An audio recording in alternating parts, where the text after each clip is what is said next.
And welcome to the June 11th, 2026 meeting of the Economic Development Commission.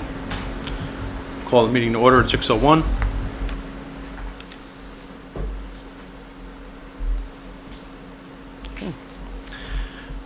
First item on our agenda is an approval of the meeting minutes from the May 14th meeting.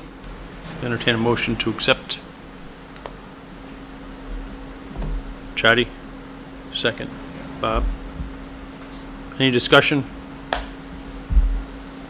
No? Okay, seeing none. All in favor? Thank you. Number 3 on our agenda is the Business District Zoning Regulation Update. My notes is I attempted to watch the Planning and Zoning meeting. I was completely confused, as I'm sure most people were.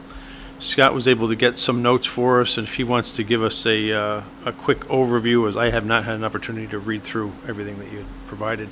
And this came late in the day, and I will send it around to everybody tomorrow.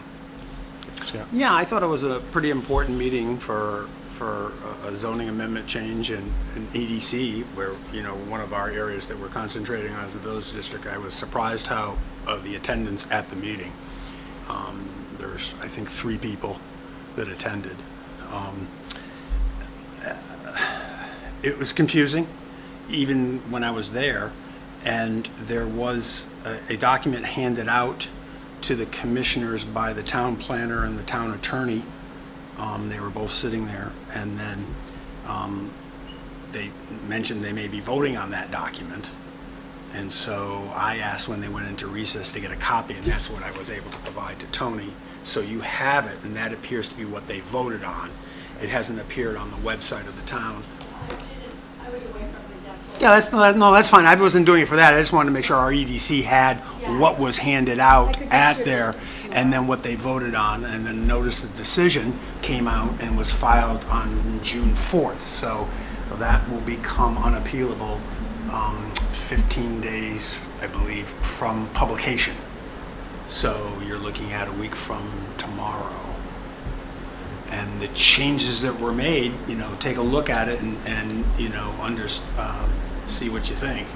And do they sort of, you know, get to the revitalization of the business district? Were they aligned with our thinking? You make the judge of that. I'd be offering you my opinion. Mm-hmm. So the we here may be different. You know, my thinking may be different than the we, but they, you know, there are some interesting things in there that came at the last moment, and it has implications around the whole residential districts as well. And Dev 2 was mentioned in there, and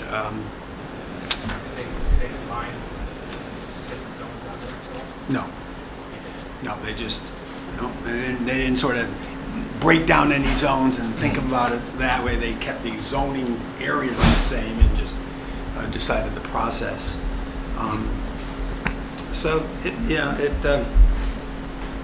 mean, I think the one thing that helps you understand this is that there's 2 types of middle housing under HB 8002. And there's the transit community, but transit doesn't mean anything for the definition. But it's, you know, that's the middle housing, that's 2 to 9 units, that's residential, 2 to 9 units. But also under HB 8002, there's mixed use.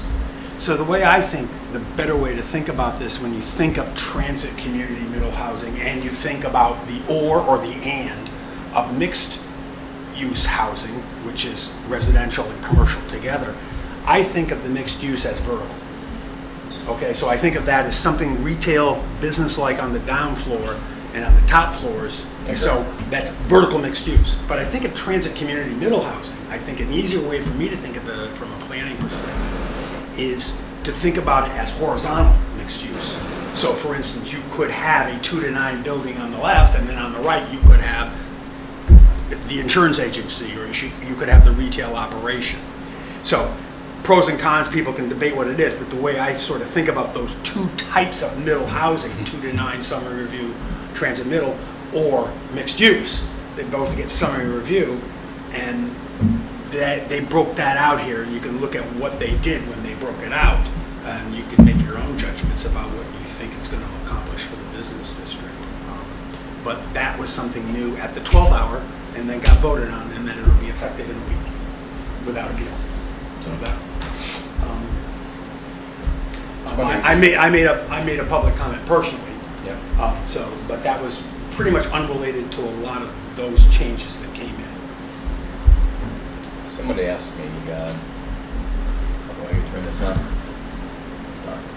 Someone asked me, gee, if we need to grow the grand list, why are we putting housing in that area? And explain, kind of as you were saying, that for the most part, the retail in most cases is going to be on the first floor, and the residential is going to be above. And it's probably not going to turn into retail anyway, or business for a grand list anyway. That's the way that's going to go anyway. So I'd be surprised if they did it side by side. That wouldn't be as advantageous to growing the grand list if we got residential on the first floor, in the business. I think it's worth a debate. I think it's worth a debate. I remember there was somebody, I watched a TPZ meeting where somebody came in, he was in the real estate business, and he came in with it. He said he had a potential client in the BI that was looking to see if you could change the zoning to allow 2 to 9 middle housing. They might be interested in middle housing, okay, as opposed to mixed use. And so, but middle housing, the way they amended it, and I'm not going to go either way on all this, because I think we need the feedback from that community. I've lived in this town multi-generations to know we need to speak with the community down there to get it right. But you can't do, under the amendment, it's not permitted to do middle housing on Lucy. You have to go vertical mixed use. You can't go side by side. But, you're right by Warner there, and Warner's in the BI and the C. So Warner's actually in C and BI. So it's an interesting, we need to talk about, so I think there's a lot of work to do, and I don't know that this got us any further under 8002.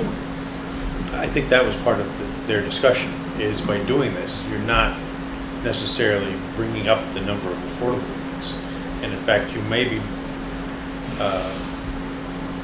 making it harder to make that number, because yes, you're bringing in units that are going to be potentially, they're not going to be deed restricted, so you have the increased units, so your total's going up, but you're not increasing the number of affordable, so in fact, you're doing just the reverse. Well, I mean, if you look at That Dev was 2, one of the arguments. Dev 2, you can't do middle housing in Dev 2,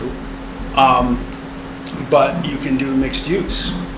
So think of it as the vertical. So you can do vertical in Dev 2, but you can't. See, is that really what you're thinking? I don't know if that's what they're thinking in TPZ. So I'm not here to make TPZ decisions. I'm here to, try to see if it gets done. It was just a weird meeting. They kept the public hearing open, but then voted. So how does that, you got a town attorney sitting there, and they keep a public hearing open, but then they vote. So I don't know what's going on. I didn't watch the meeting. I did speak to one person on that board, and what he told me was, anything beyond what's permitted, we'll let developers come to us and ask for the consideration. And that, I was kind of hoping we would get to something like we talked about here, that you create an incentive if, the extra half a floor or whatever in certain areas or extra floor, if they put the affordable housing into the component. And I kind of got the impression from that feedback that would be, we'll be all over the place. I thought what we talked about was a better way of approaching it. Look at each area and say, yeah, there you could add the extra half a floor, whatever, to get to that and create the incentive for that developer who looks at it and go, this isn't going to work for me here. If you look and says, oh, I do this. Oh, I see. Okay, I can make that work. So I'll save them a little more later, because I went on that trip, that field trip, and I'll give some. I mean, the other thing I observed, just as a member of the public there, to bring back to the committee maybe once, that there was a robust discussion about, you have a summary review process for the approval process, but you're allowed to create your bulk requirements, and that some folks wanted and some folks didn't want some flexibility in there. So the housing chair spoke about the flexibility, don't say that it's got to be some footage requirement, and if you miss it by an inch, it doesn't score. Give me a range on that stuff. Let me, be on the bulks, not on the summary review, not so, but let there be some sort of ability to do that. And there was a robust discussion on that. That ended up staying in. That wasn't changed from the amendment that was handed out. at the meeting. But that stayed in there, the flexibility. I'm glad you attended. But it was and that was a 4-2. Which maybe that's something we may have to think about going forward. And when I give my update later, I made a suggestion to Mika about how we all operate in silos and how that meeting that happened a little while back where someone from where both of you attended, there probably needs to be a little bit more of that goes on a regular basis, so that way, because these things just aren't, we spent 2 hours on that special meeting, come up with a motion, sent it along, and I'm not sure if that direct dialogue about what our thinking was, if someone just read the paper and said, well, whatever, I'm not sure how much of that resonated into the, sounds like none of it got in, so. Scott, did they review the EDC recommendations at that meeting? I don't recall them discussing it too much. It may have been in the packet, but I don't think she didn't read any correspondence when we got to that point. Yeah. And then, so I mean, that was it. I was expecting, I think they were probably expecting, they're in the cafe, right? Isn't that what you're expecting a crowd? And it was really quite sparse. I mean, more than quite sparse. Well, we can They should hopefully be- get some wonder if more they clarity should- on that. Maybe we should be doing something like that, key item like that, maybe they should be marketing it more. I don't know what they did to market it, I'm sure it was in the different newsletters. They put out meeting minutes. Yeah. They miss meeting notices like they're supposed to, just like Yeah. we do. Yep. The opportunity to attend or Yeah. not attend. If they Yep. chose not to attend, myself included. But maybe we should have a zoning change discussion on some other parts of Woodbridge for the next meeting. See who shows up. I mean, they're charged with planning, right? Yep. And zoning changes and planning. So they're free to hold planning meetings, and I wish they would. I mean, I think that's one of the things we may want to think back and step and make some nice recommendations to the town, that planning aspect, that needs to be robust in the TPC if they're going to have the responsibility for the planning. And you don't have to have the planning in the TPC. You can pull that out, and the state statutes allow for a planning commission. And so you could have just people that want to do the zoning decisions. And so the planning people can have those, and then they go to the zoning people and say, you need to make these changes because here's our plan. That maybe is the better tact, like we can probably freewheel planning a little bit more, bring in public comments and ask people to come and give us feedback. They probably are not doing that as much, maybe because they do the zoning side too, so maybe we need to recommend that they take the planning function somewhere else. Into a planning commission.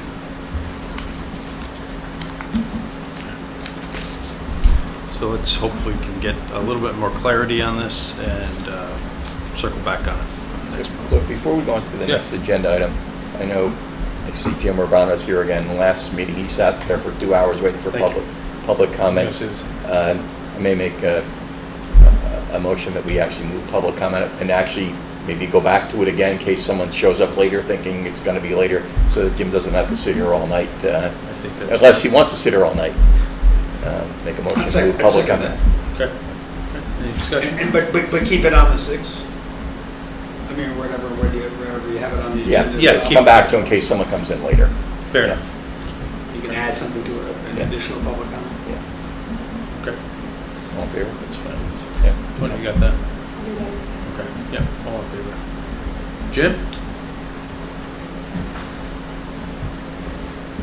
Thank you for moving it up. Appreciate it.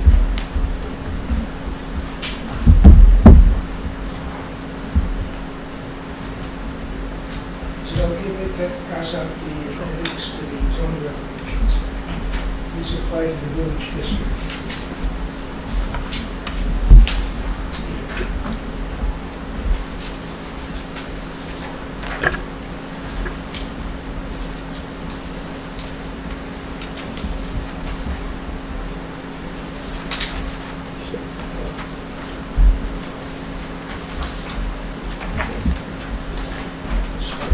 Oh, no, okay, it's okay. That's okay.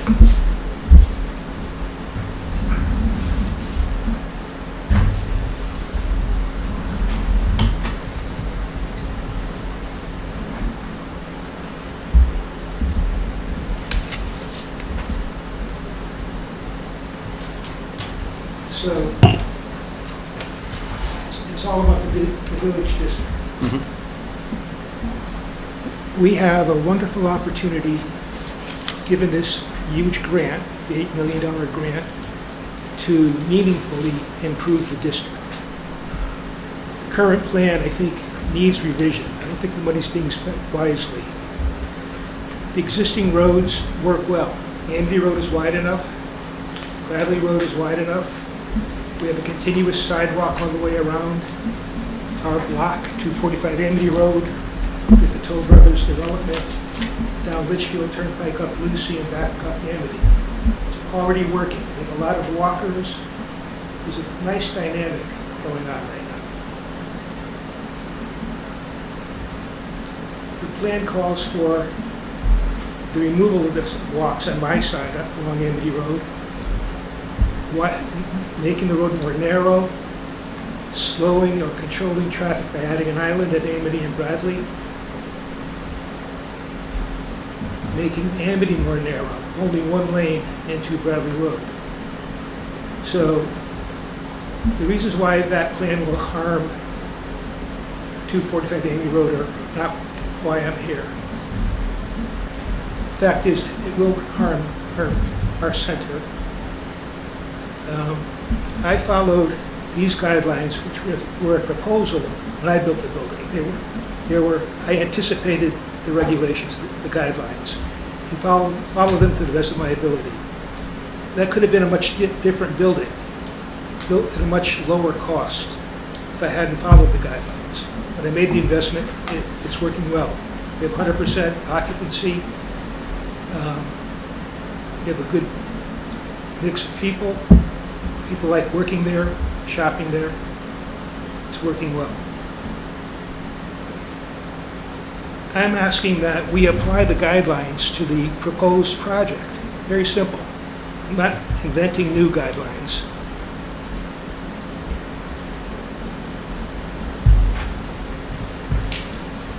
The appendix recognizes the natural beauty of the area. It cites the beautiful vistas of West Rock Ridge State Park and Canolds Pond.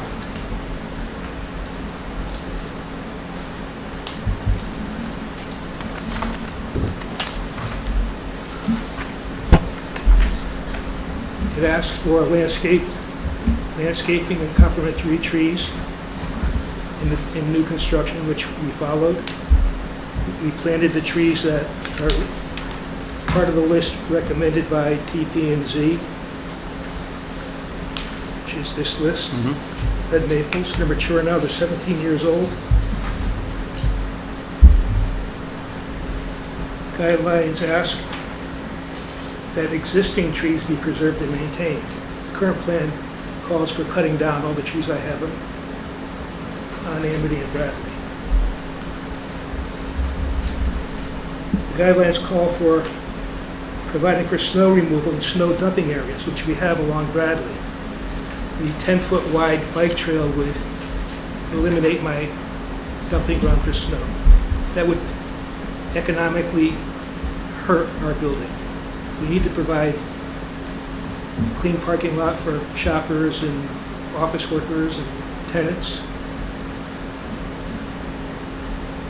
The plan did not take into consideration snow shelves. Every plan needs to consider the practical considerations. The plan called for establishing a continuous network of sidewalks in the business district, which right now is not being part of the larger plan. So all I'm asking is that EDC look at the guidelines, ask that the proposal, most importantly, I left out bearing the utilities. You can't enjoy the beautiful vistas when you're looking at utility poles that have been at a higher elevated height now because of the addition of fiber optics. You can't, those power lines depreciate property values. There's a development lot for sale that can't be sold right now next to the bank at the corner of Lucy and Amity Road. It's been on the market for a year. It's a prime opportunity for beautiful development. A residential development, if built there, would present to the occupants a maze of wires obstructing their view of West Rock Ridge State Park. First thing, utilities need to go, as recommended here, underground. All utilities should be placed underground for new construction, substantial renovations. That's a very substantial change to Amity Road that's being proposed, yet it doesn't include any burying of power lines. If we want it to be a first-rate business district, it's essential that that be done. It's essential. If we're willing to accept second or third-rate status, then don't deal with it. To me, it makes no sense to put park benches and fancy light posts, shrubbery, fancy sidewalks in the shadow of that maze of wires. It makes no sense at all. You wouldn't put a paint job on a rusted hulk of a car. It's transient aesthetics. So I think that's all I have to say. I will, we're in the process of nailing down the date for continuation of the presentation from the consultants, so I will go back to them with some of these comments and see. Repeat that, you're in the... We're in the process of nailing down the date for the next presentation Oh, from the consultants on that project. so when you say "we," you're part of that group? Correct. So where 2030 had been working with SLR on the project for connectivity, that has been, some of that has shifted to EDC for the purpose of speaking and communication. So we're asking the first selectman to pause development of the plans until these questions are resolved. Okay. And whether so that a determination can be considered as to whether or not the project is consistent with the intent of what Okay. was asked for. So, for the- You for the sent village district. communication as such? A lawyer's doing it, yes. Okay. Yeah. So happy to discuss that further with them and based upon what you submit. Okay, thank you. So I know most of these boards and commissions don't have a whole lot of back and forth with the public comment. Right. However, this is the second time Mr. Urbano's been here. I happened to bring, I caught up with Mika about the trip that I took, and I mentioned this item that came up, and I wasn't here, I wasn't watching 2030 as closely as I'm sure you were, and you're probably much further along on this, certainly, than I am. I think, I know the business owners, I guess, had an opportunity to review some of the concepts and what was coming their way. I don't know what that looked like, I wasn't part of that. When was that? What? When did the business owners have a chance to review? That's what I guess, The 2030 task force held multiple public meetings. Had one or two? I believe it was 2. Actually, they had 3 public meetings from fall of 2022 through probably 2023, the first quarter, to help the residents and business owners conceptualize the project. And then based on that input, they moved forward with the design. And then last year in June was a 30% design. Good, I was at that meeting. okay, so based on that, has there been an opportunity for the business owners to see what this plan looked like conceptually enough that they could see it? Obviously, Jim's figured it out now.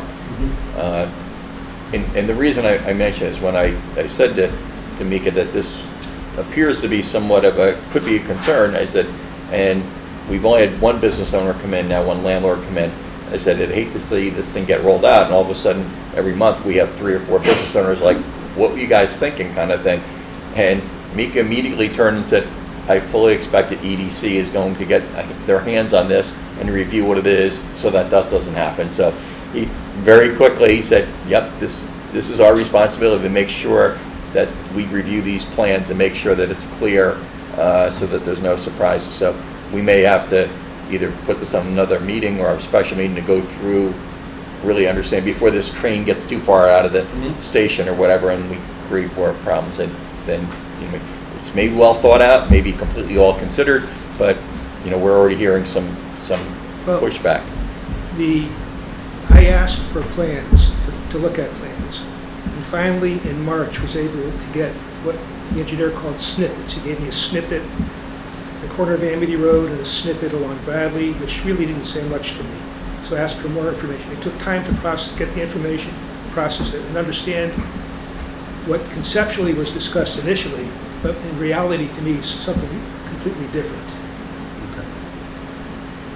So Jim, let me ask you a couple questions. So is the bike lane running through where the trees where trees are currently existing? I think a retaining wall is going through. What's the what? To change the look of our place. I'm sorry, I didn't hear you. It's going to change the aesthetic of our center.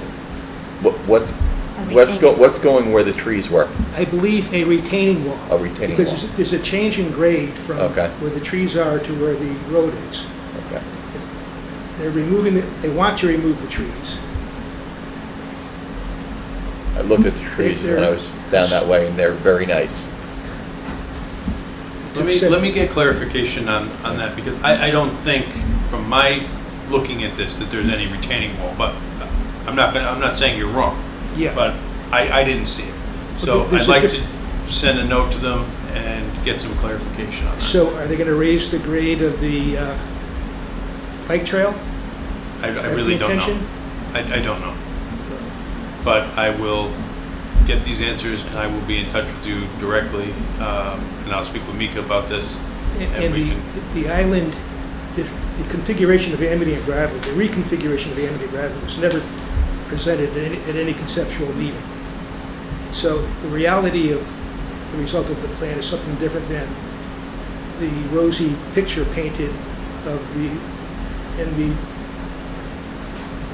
initial presentations. So there's a big difference.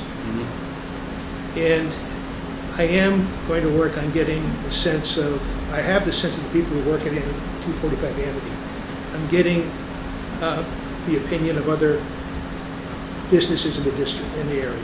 And so I'll be putting that together for you. So Jim, if I understand correctly, and I probably don't understand correctly because I'm not clear on this plan. So under this new configuration, you plow the snow, it'd be landing in the bike lane, is that correct? Repeat that? If you went and plowed your snow under this new plan, would the snow end up in the bike lane? Yes. Okay. And I guess if the answer was, well, during snowstorms, if you're exempt from that issue, that town doesn't care, or the town's got to take care of it, or whatever, which I don't think that's a great plan either. So it's a seasonal bike lane, is that it? It's not intended to be used in the wintertime? I'm just, It's ridiculous. I was trying to understand Yeah. where you're going to, thank you.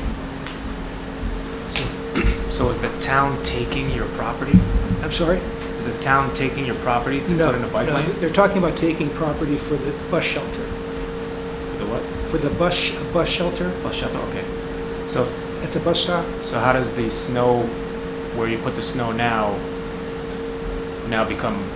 go onto the bike path? I have a 10-foot grass landscape strip parallel to the parking lot. Yep. So when we plow, everything's angled to that side, that's what snow is piled. On the grass? Yes, and that's what they intend to take So they're gonna take that grass? for a bike lane. That's your property? I don't think it is. I think it's the 10 feet that the town owns. I think half of it is my property, 5 feet of it is my property. Currently, you cut the grass that's on that property, though. Yeah, we maintain it, yeah. We graded it, maintained it. Yeah. My understanding is that there's going to be a narrowing of Bradley, is what I was looking at. It's going to be replaced with a 2-foot strip, 2-foot strip of grass. In between It's hard to tell the from the plan. blacktop and the edge of your parking lot? Between, right, my parking lot and the bike trail, what will remain is a 2-foot strip of grass. Okay. So is EDC now Unless I the, misunderstood, I'm sorry, unless I misunderstood the engineer's explanation. is EDC now the governing body for this project? No. Who is? The, TPMZ. the consultant is working through, with Tony Genovese and the administrative offices and First Selectman's office. We're supposed to be getting updates, thus the 60% plan. The last I was informed was that that plan was sent out to the state. They were waiting for the state's feedback. State gave them feedback, change this type of thing. They were doing further examination on the right-of-ways and such as this. And once that was complete, they were back to SLR, and SLR was going to formulate the presentation to go in. So what's EDC's role? We have on our- Communication. As a point of order, To do we whom? have on our agenda to discuss the business connectivity? No. It's Yeah. public comment. We're It's kind of number expanding. Right, so I'm It's just, six. yeah, right, it's, I would say to reserve discussion there. Sure. Yeah. Okay. So I will look specifically to what you've mentioned here and speak with them and find out with whatever other communication you've had with, whether it be First Selectman's office or through the consultant. Get some answers and get back to you. Could I ask a question? Sure. So in the business district, other districts, business areas that you've traveled to, how is the traffic controlled? I'm sorry? Normally, where you shop, Okay. how is the traffic controlled normally?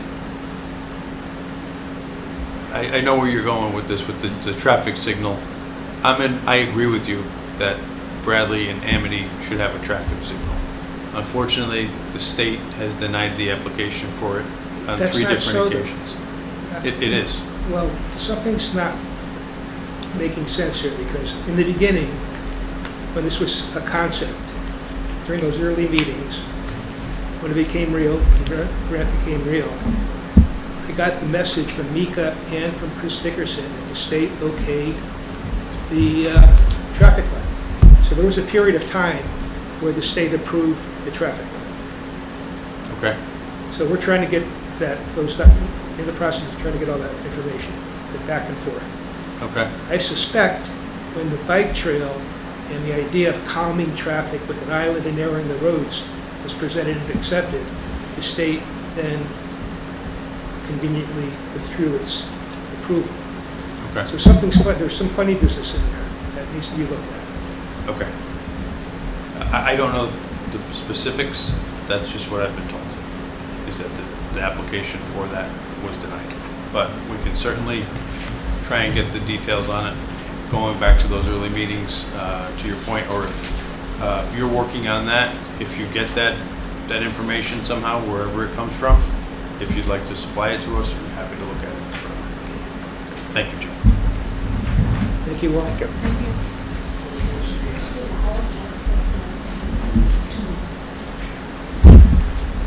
Okay. Our next item on our agenda is to review our subtax actions to meet our goals. We asked for comments back. Terry had sent some items, and at that time, because that's all I had received, instead of having to try and work several items together, I sent that to you. And then Chadi had sent something later, and because of the workday, I didn't have a chance to kind of consolidate, so I did send everything out. Because that came later in the day, if you haven't had an opportunity, I know that Terry had mentioned in her correspondence to us, she was unable to attend this evening. If we want to discuss any of these tonight, certainly we can, or if you prefer, we could table this until our next month when Terry's here to perhaps give some further insight into her notes, but And Rick, I mean, I agree with it that. would be nice to have everybody but Yeah. here when we're discussing actions to our goals, but also happy to move things forward. I'm guilty of not providing my input, so, Yeah, I mean, and it was my idea. so. Yeah, I know I spoke to you, and part of my concept was discussing the marketing pieces that we need to develop, getting to a place where we have some sort of handout and how we go about marketing. So, yeah, I was remiss on that too, but I think you're right. I think next month we need to make sure that we're completely buttoned down on it and go through it. And obviously, Terry basically did the lion's share of the work for us here. Thank you very much, Terry. And hopefully we can build on it.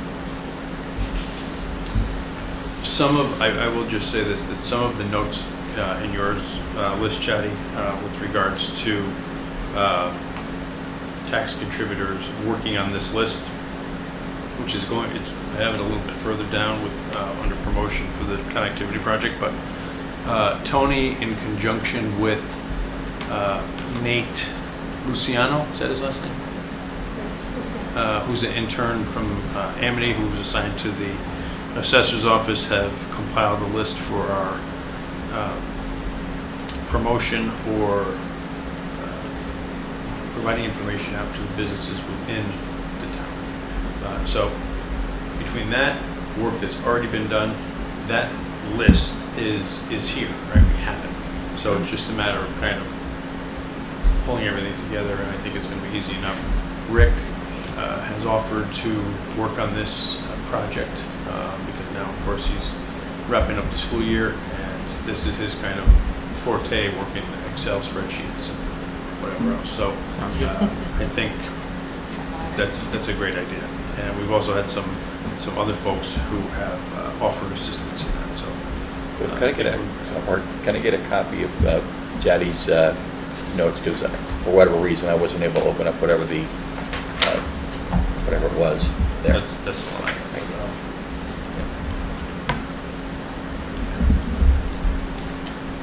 So are we all in agreement? We'll table that discussion, or do you want to take up any of those points that you brought forward? No need to take up the points today with team members missing. I think the goals, to me, I think is something important for this year and for out years. So it may take us some time to go through them. Fine spending that time during a normal meeting, but if we think it'll take a bit of time, maybe it warrants a special meeting. Okay. Up to you guys, doesn't matter to me. And I think some of the goals there, I mean, probably unlike some other commissions or whatever, we're going to probably be much more interactive with the people in the business district. Even like tonight, what happened with Jim here, that I don't think it's going to be just kind of like it's cut and dry, a lot of the board and commissions. We really need to be connected with them, interacting, find out what's working, what's not happening, how we can help them. I mean, I go into the bagel place all the time and I talk to Mike. What are you doing? I mean, I spent a little time with him and gave him some suggestions, and I go back and, Mike, how you doing on some of those ideas? Okay, it's just they all need a little, push in that way. So if we can help them, we should. But these goals are for us. Right, but So, yeah. some of that is in those goals is building in, as was built in, that interaction that we're striving to hit. Yep.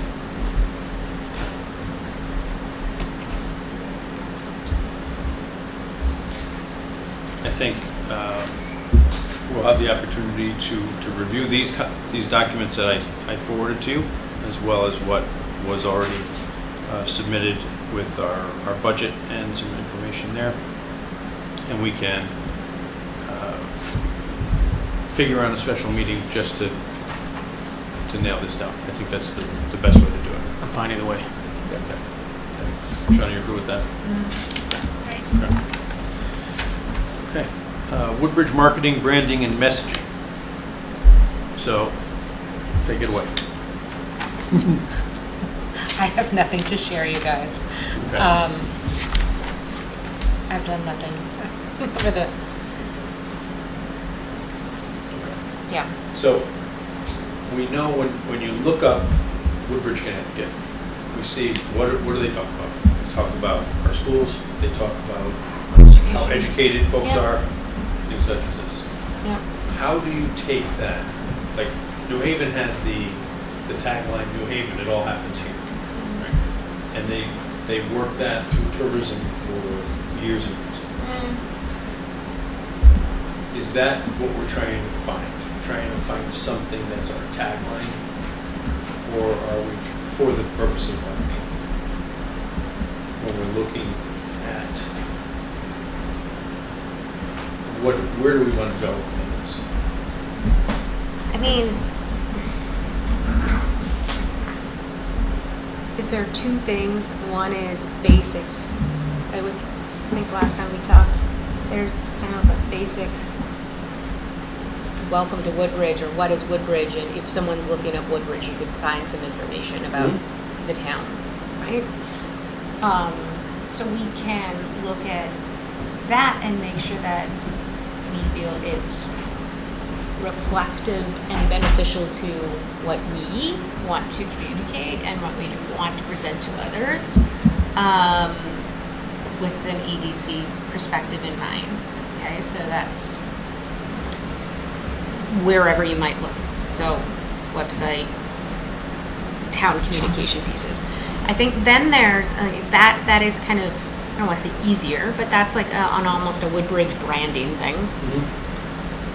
Then there's more of a selling piece, if you will, to businesses, right? So this is what you're talking about. You want something to hand out that is like, okay, what makes Woodbridge attractive to new businesses, right? So I think that encompasses the basics, but it needs to add in more data. More- Developers and or business operators. Right, and that comes to, Yeah. I don't know, some Yeah. some information that you guys will have to help me with. We'll have to figure, you know, we can start crafting out what exactly are those points like that. For sure, you gave me them. That's great, but what do we need? What are the challenges? What attracts people here, and what doesn't? Or what are the challenges? And we should try to get ahead of that and present that in a communication. So I think the first one might be a little more, I can go ahead and draft that and bring it to you guys. Otherwise, I think we need to list these things and what is attractive to businesses, what might be a challenge, and what do we want to communicate in that. It's a good idea. Crazy idea. Maybe we should go to the websites of some of the current either shopping center developers like Stop and Shop, okay, that shopping center, whoever owns that, we can find out who that is. Look on their website, look at local brokers and listings that they currently have in town, and they probably have a marketing brochure that they're putting, how they're marketing Woodbridge. And we can probably steal some ideas from those marketing brochures. That's what they're saying, but there's X amount of people that live here.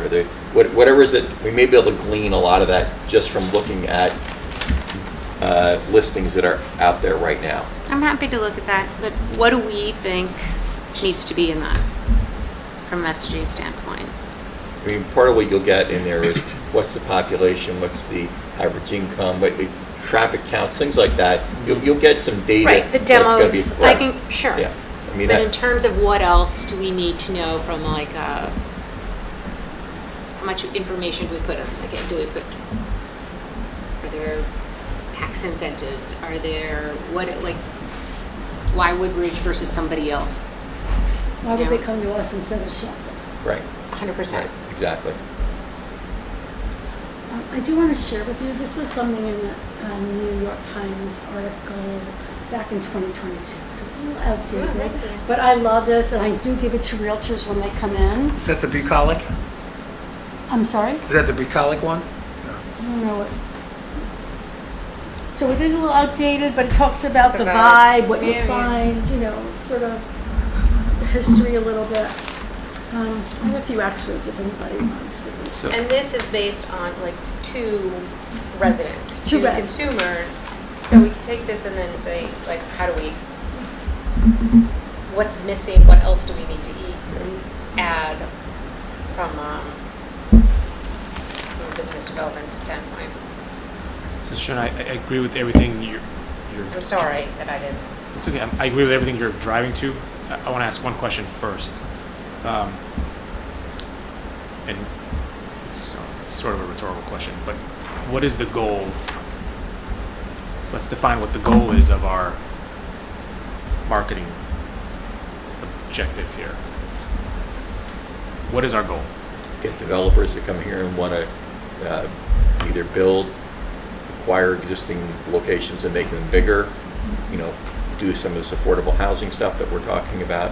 And then businesses, why would they want to open up a shop here in Woodbridge? What are the pieces that we can offer them that they say, geez, I'd want to open there because they have X amount of people, the average income is this, it fits into the profile. I mean, when I was doing work with Eli's, with Illicit, I mean, there was a certain demographic customer that likes breweries, okay? And what's the discretion? We actually, to the point that there's some demographic information you can actually ask what percentage of those people are beer drinkers and, lots of things like that. I don't know if that answers your whole question, but. But are people like, I'm thinking the same thing. So is it to attract new businesses? Is it for, I mean, I guess it is, but then how are they getting that information? So fortunate to have you going out and talking it up, but who is physically, is it a brochure? That's nice, but that requires physical one-on-one communication. Digitally, great, we can do that. I don't know, I think it's important, it's good to have, it's good for us to paint the message. I still feel like there's gotta be a little bit more. Why do you ask? Are you feeling like we're missing? I just the way my mind works. That's all. So we can identify all of the parameters, characteristics, whatever, Right. about our town that we want businesses to know about. For me, when I look at a task like this, my first thought is to what is the objective, what is the goal, what am I striving to, and then from there I know it starts kind of formulating what I want to provide in terms of information and how I want to provide that information. So the goal of the EDC is to attract business, enhance our business climate. Our marketing plan goal is to provide a way for us to market the benefits of the town to real estate developers, business owners. Those are the I don't know audiences. what else. Yep. What else That's it. Those are the audiences. would come up? New residents from the It- region. Focused on Yeah. the newness, right? I'm sorry, say that again? Focused on like new businesses, and those audiences that you just described involving new business. I'm wondering if there's anything also for existing businesses, but I don't know. I think the marketing would, They're here, right? yeah. If we had, the final outcome was one pamphlet, we'd be giving that to everybody, not just people that are interested in the town. We'd be giving it to the people that are in the town. Because maybe it They opens feel their good eyes to about something it. else. I don't know. The way you just articulated is exactly the way it needs to go. I mean, if I think about some of the developers I know that I've spoken to, and the zoning's all being adjusted, I'm looking forward to having them come and giving them a tour. But then when they come, it becomes, why would I want to do this? And that piece helps me sell it Yeah. to them. Yes. Sure. And when they start asking me questions, geez, I don't know. I think it's my, so you kind of have it in one piece there, what it is and who we are. Yep. And I know from having a handout piece or an informational sheet in other things I've done in the past, it's, okay, these people know what they're selling. They know their product. They know what we're dealing with. Then you can do the rest of the dog and pony show, with that. I was speaking with somebody who does events, private events for people. And I was saying, geez, I met at one of these networking things with the Chamber of Commerce. And I was like, based on what that person does, there are probably a lot of places in Woodbridge they could come and do what they do if I really knew that all the places to market to them, geez, you could do it over here, you could do it over there, and it's just like, just feel a little bit like, what do I got? Yeah. So thinking, and I maybe this part may be a couple steps ahead. Thinking about that in our marketing objective here, I would want to have a pamphlet that I can hand out. Yes. I want to have a presentation that I could possibly deck. give to a group of whoever. And I also want to have a website that people would naturally find when they type in, They don't have to look too hard. searching for Woodbridge, Connecticut, or small towns in Connecticut that are that promote business, whatever they're searching for, and bam, here comes our either pamphlet or kind of a dashboard of all of the statistics that make Woodbridge great for them to come to. I would also like to suggest if it's not overstepping, and I don't know where the boundaries are, and I don't know yet how everything works from like Mika's administrative end, but whoever owns, and you guys might think this is small, but it's another channel, so whoever is responsible for that Town of Woodbridge Facebook and Instagram and all that, what are we communicating in there and making sure, like I've spoke before and I've heard that Mika is interested in starting to do that more, but can we propose certain things that get, when there is, like, about the town that would help us. So for me, like, I come back and that's exactly my structure of thinking too. So the objectives, the audience, what are we trying to do? Who are our audiences? If our objectives is like, let me finesse the words, but like something like communicating the attractiveness of Woodbridge, primarily for the purposes of acquiring new business. Audiences, developers, real estate, and like new business owners, and like share this, you guys can all like add to it. And then it's like, so what are objectives? Who are we? Who are our audiences? How do we do this? So a print piece, like a brochure, might not be as sexy as the brewery's one. I don't know if we have that many, but something to hand out, right? Something, a deck, a PowerPoint of some sort, website, and then other, like so, like town, social, and then we can look, like, so those might be the core, and you guys feel free to add. I will just like write this up, which I should have done before. But then there could be other things that we add on, like we've talked about, even like event and things like that we can do. But that's kind of a start. Then if that's the how or the deliverables, the tangibles, then there's of course the meat, which are what are our key messages. The content, Yeah. So, to your point about communication, whether it be social or otherwise, Yeah. And Allison the town Balsamis website. is now the community communications and program coordinator. She would like to meet with boards and commissions to find out Great. our current communication practices and challenges, upcoming project initiative events and engagement opportunities, ways to increase visibility and participation, opportunities to make use of town communication channels, and ideas for improving collaboration and information. That's great. Even So things that are she's like, on the ball on this. things Great. like that are showing, like, even if it's not featuring new businesses, which we'll do, but things like showing that we're keeping things updated. We have things to say about our town. Like, it shows, that we're on it, we're vibrant, we're a place where things are happening. All those things I think are really important. So I would love to have that conversation. Great. I don't mean to be a wet blanket or, a downer on it. I know when you're quiet, there's something. So Yeah, I've been bring it. thinking. What do we think? You asked the question, what do we think? And I don't know what the we was in that question. I think it may have been just the EDC members or what Cliff thinks or Scott thinks. But I've just, and I don't want to go back to the past to inform the future, but I don't know that we've ever gotten a vision for you to sink your professionalism in. Once you had that vision, I think you could run with it a mile. Once we know what we think our vision is for that area. But we've got, I don't know, do we know what that vision is? And because we then have to plan for land use. And let me give you one slight example, it's not meant as criticism, but right now, we just changed our zoning, and we're gonna allow residential housing in Dev 2, 2 to 9. I mean, we're not gonna allow residential housing, 2 to 9, but we're gonna allow mixed-use housing.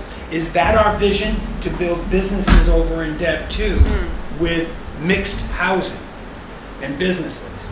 Is that our vision right now? They've decided that at TPC. It's not meant as criticism, but it's meant as a point. Yeah. I don't know that we have what a vision is in how Dev 2 fits with Dev 1. We have C smack dab in the middle of, we have our elderly housing that's in the business districts and in the residential district. That's like, to me, so do we make that all one zone, one vision, and move us towards the direction of the vision? Then we brand it, then we market it, we get the land use, then we seek the funding, then we put the incentives for the vision. I feel, in my opinion, that we don't have a true, the town does not have a true vision. And as evidence of that is we had 3 people at a zoning change for the village district. We had hundreds of people and 500 views if we're gonna change it up. And so I don't know that the concern in the village district is there for the yet.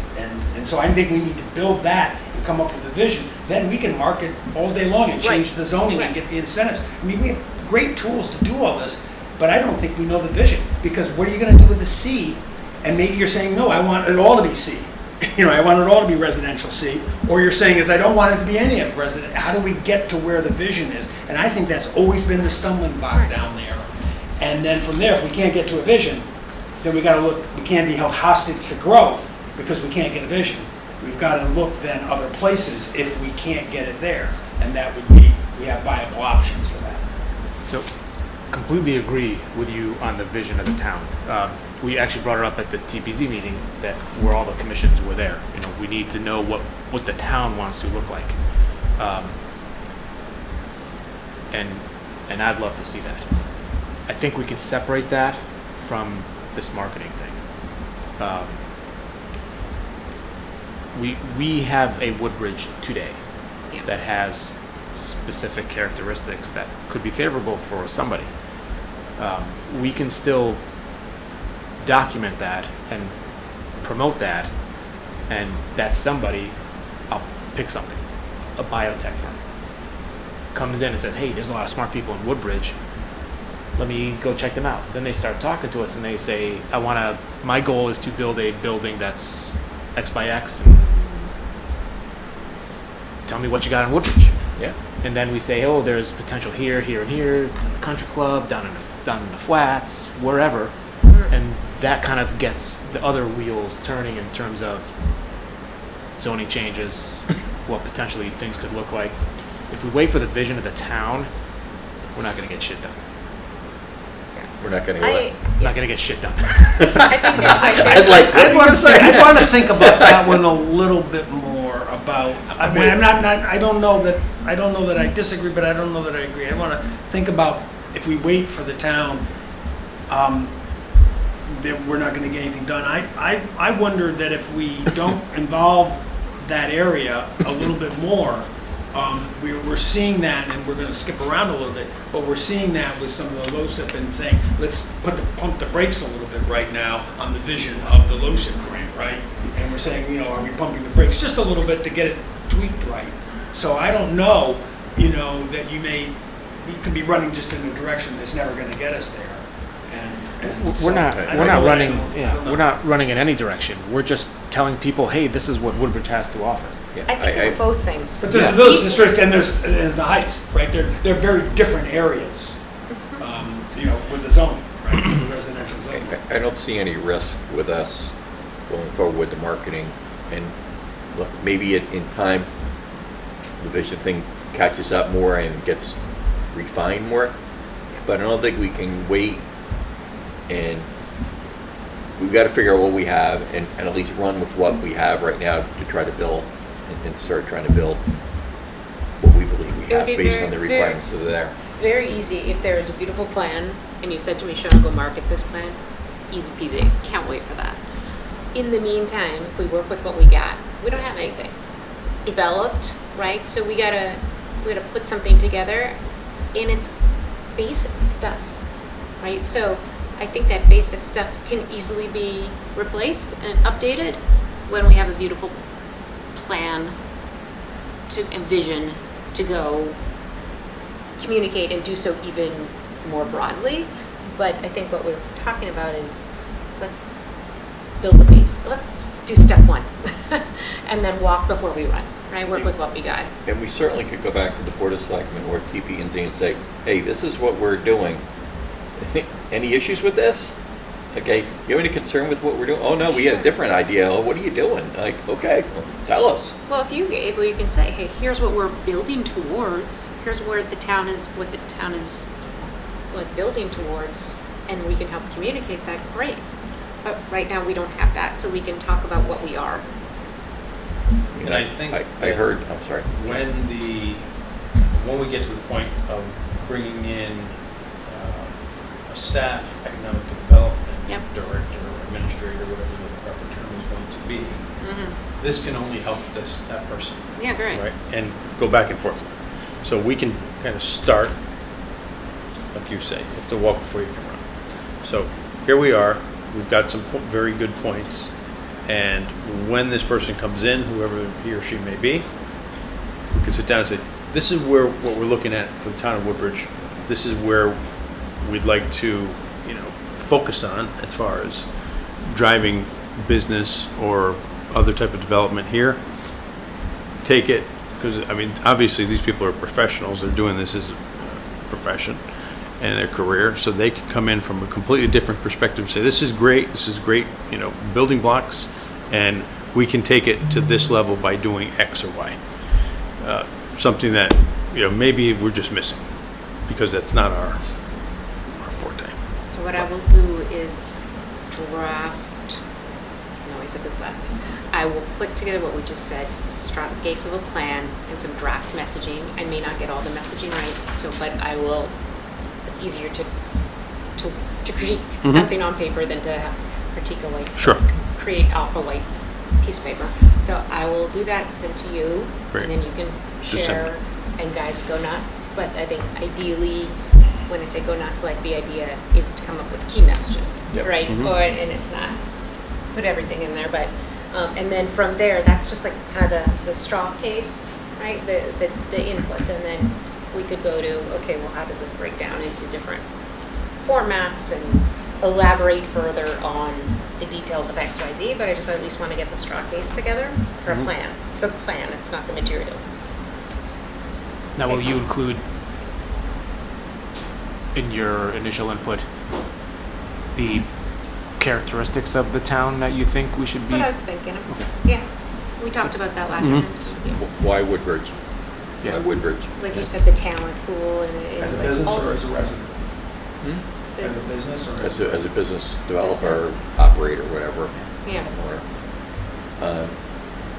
I sat in this room 4 nights ago, and for the school presentation, I'm trying to pay attention to kind of like, we The Beecher did this. project? Yes, and the building committee spent a lot of time, and yes, they've had a lot of open meetings with, very few of us have attended, myself included.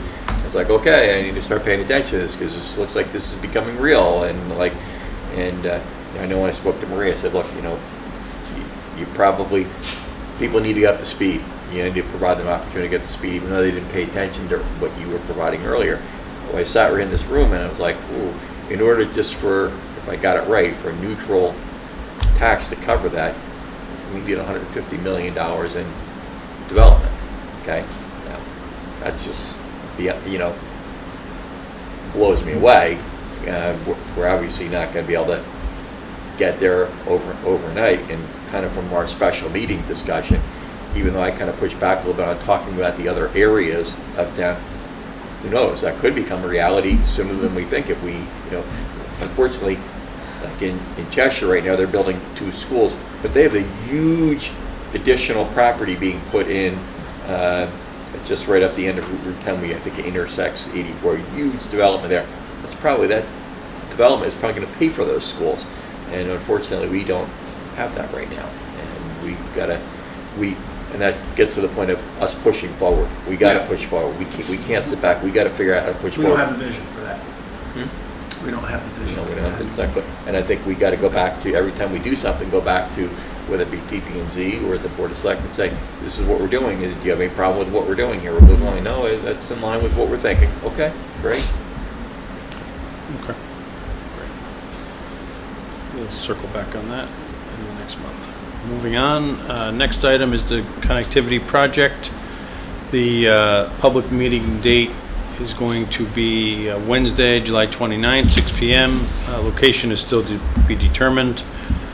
For promotion of that, we're going to be working with, I mentioned before, Tony and Nate put together a great list that we're going to be able to submit some type of promotional material for this out to the businesses and the folks that live down in the area, as well as utilizing the town's social media, the news blast, and the newsletter.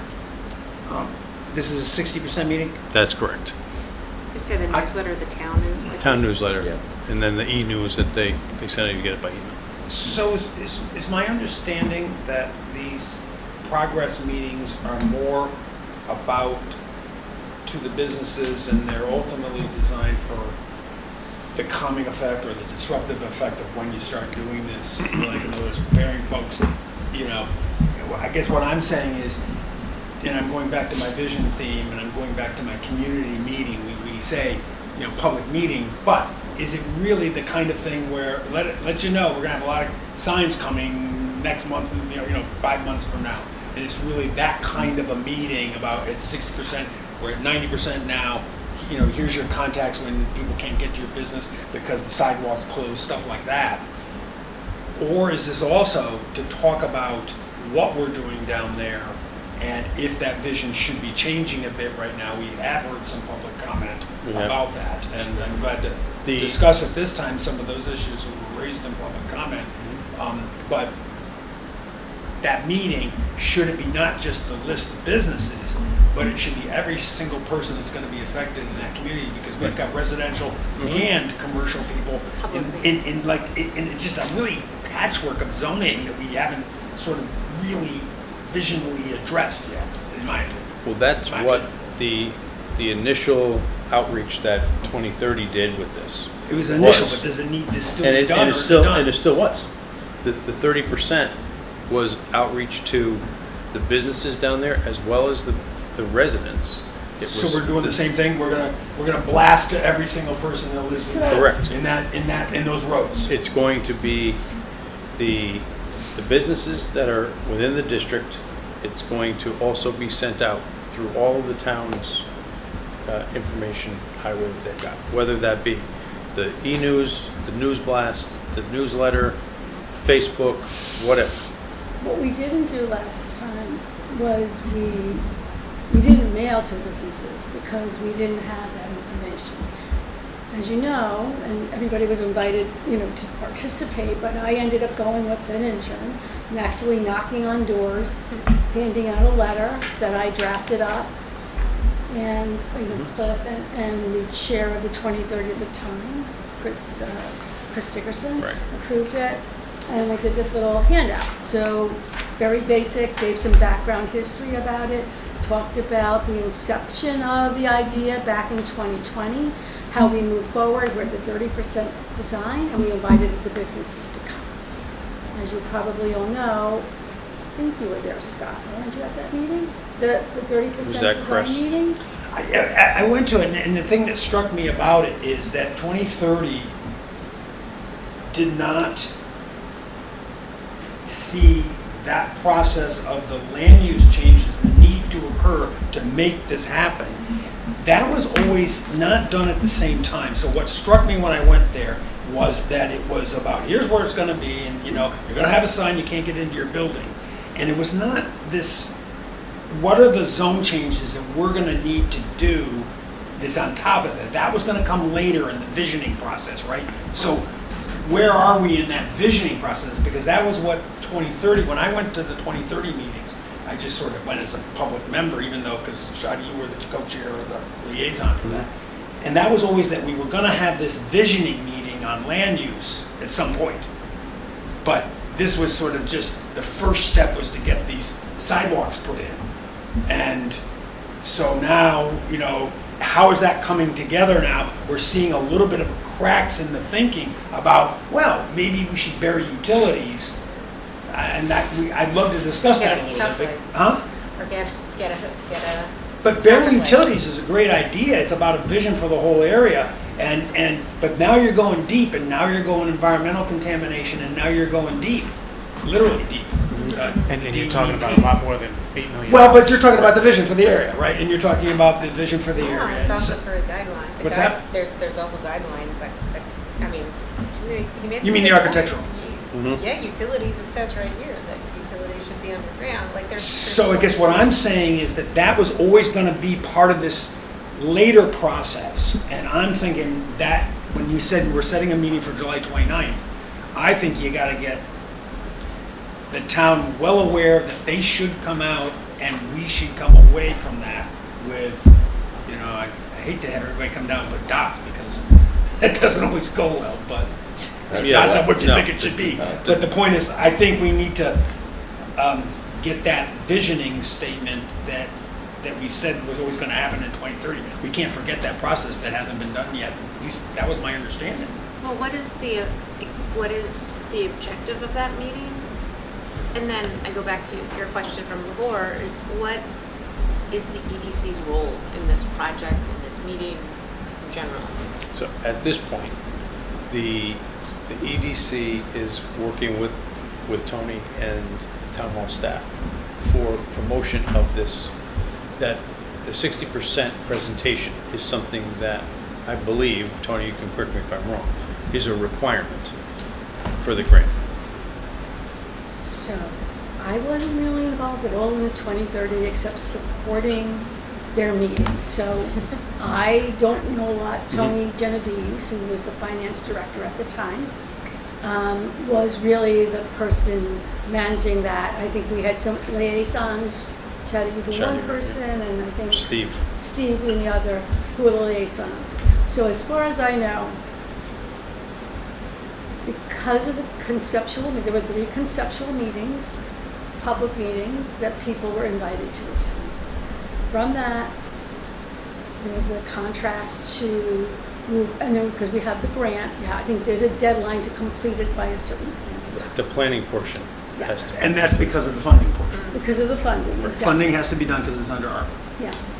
So from those conceptual ideas and feedback that we got from the public and businesses who attended these meetings, I wasn't part of that at all at this point in time, it was 2022. So 2030 went off and they were planning, and Terry's probably also more intimate with the details because she was on the 2030.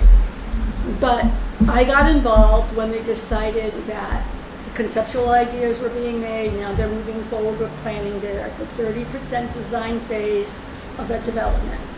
I was asked to help promote that. So newsletter gets mailed to every household. I knocked on doors, handed out flyers, talked to the businesses in the business district, newsflash on our homepage, some e-news, and that's what we did to promote it. And can I ask, was the objective of the promotion just awareness, hey, this is being done, or was there a call to action, like, we want feedback, or? Oh, yeah. So from that meeting, there were 44 people that ended up attending out of our whole community, and probably that included EDC folks. We did get feedback. We did get some ideas back from residents and some businesses. I think. But let me Jim's say this, wife, my take on was it, I'll give here. you just my opinion when I went to that, was it was about the plans, it was about how wide the sidewalk was gonna be, it was about where it was that kind of stuff. I didn't hear a large intensive, at least I didn't hear it come away with what the land use changes were gonna be. And let me just say that we've got now a situation where we've got land use changes happening in the village district. And my point about nobody showed, so we've got land use changes happening right now. We have a wonderful opportunity right now. The state has done this for us. We should capitalize on it, in my opinion. Is, for instance, the Housing Council DOT rep is a planner from Rex in our Scrog area, and she's the DOT rep. So we talk about calming now. We talk about why do we need calming? We need that light, you know, regardless of what's happened in the past, if we haven't approved, you know, we heard public comment about just, you know, whatever was thoughts. Yeah. But my point is, we have opportunities going forward now because we have land use changes happening there. We want mixed use. For the first time ever, we're going to have mixed use in the, and that's not because Woodbridge would have come to it on its own. It's because the state says you have to have mixed use by summary review. So we can capitalize on that right now and say, gosh, maybe we should step back, talk to the DOT rep and say, what are you trying to do? Because that person was also the village district, the sort of the community development person at DOT and had been a planner, an economic development person as well. That, you know, so I gave Mika at his coffee that person's name, and he's going to reach out. But the point is, we have now that process of saying we're going to be making. The town is making land use changes down there. I think we need to make more and more visionary changes about what we're doing, and that should be part of this meeting. It may slow down the fact that we've got this great 10-foot wide path that's coming, but we've heard some public comments already that says we should be maybe thinking about burying utilities. We should be maybe thinking about really revisiting the calming effects, which people may be a lot more open to because they're trying to build these neighborhoods down there. So I'm just looking at a note to your point about the utilities. It was apparently discussed at some point during that planning phase, and they said putting all utilities underground, which is cost prohibitive and not a cost that the town could absorb, it is not covered by the grant. So if you're gonna even start contemplating that, you're gonna go back through SCROG and try and get additional funds to that. And then you're going to go deep too, from what I understand. I'm not an engineer, but if you go deep, you know, and you go for the utilities and you go deep, you're going to get into probably a different soil situation. You know, you're not just capping over something with a sidewalk and laying some concrete on top of something. So Correct. you may be going deep on that, and that could raise. But I'm not saying it's not a good idea. I mean, if it's what's going to, you know, but if you're just going to keep it. I have trouble seeing the vision when we have this patchwork of zones that they didn't sort of tackle yet. Maybe it's yet, but they haven't tackled BI, Dev 1, Dev 2, GB, GBA. I mean, this is all inside of 10 acres, 15, 20, 35 acres. You know, this is, you know, BB, C, and D. I mean, this is all within a very compact area, all these zones. That, to me, says that we were always like, somebody would yell and, okay, that's a zone. Some mismatch. I mean, But I think the point of the connectivity project, not taking away what you're saying, is to bring that business district together. They had the input from folks, whether or not business owners, folks that live down there had attended those 3 pre-planning meetings before they got into the actual nuts and bolts of doing this. They're trying to bring this connectivity, which ultimately there's talk of being able to bring the trail system that goes up over the mountain to the golf course, further down into the West River Greenway, and all of this is connecting. So there's your connectivity part of this lot set. And could that ultimately help a developer to come in with mixed use or otherwise, say, you know what, they've done this groundwork to produce a connected area so you can get from point A to point B safely. You can ride your bike, you can push your stroller, you can do whatever along these pathways. That is the idea. Again, not to take away the zoning point, because it makes sense, but that's not what 2030 was tasked with. you know, again, they were always saying that they were gonna do placemaking afterwards, and there were placemaking studies, so Yep. I would just say that that was part of that process, but not discussed up front. It was placemaking, you know, they've Right. got that placemaking study, and that's about, you know, you see the pictures and the planners and Right. like the overlay zoning kind of planning, so. And that's exactly what Jim did, like you were saying today. He spent the extra money Mm-hmm. to build 245 in such a way that if you looked at the placemaking studies and these plans, that's what the vision was for along that corridor. But now the vision is to put it up front, parking behind, you know, there's a whole sort of, you know, right? I mean, in other words, the idea, it's very different, you know? I don't know, the drive-throughs now are the vision, right? We have, you know, I don't know if it's gonna be a motor, you know, what is our vision down there when it comes to all the drive-throughs we have and all those kinds of things? Okay. So we're going to, going back to Jim Urbano's comments, we're going to circle back on some of his points about this project with SLR and Mika, and then we can come back prior to that July 29th public meeting, public presentation rather, and hopefully answer some of those questions. Okay. Who's gonna lead that, Cliff? In other words, That's you know, gonna be who's- led, like the last time, by Paul or someone in their office.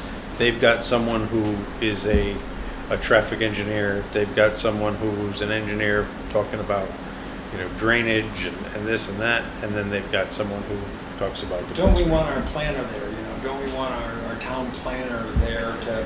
We could you certainly know, reach out the to EDC or the town planner. Mike or John and see I if they think can. we need to have What's that? I think we need to have representation across the board, like at least someone's.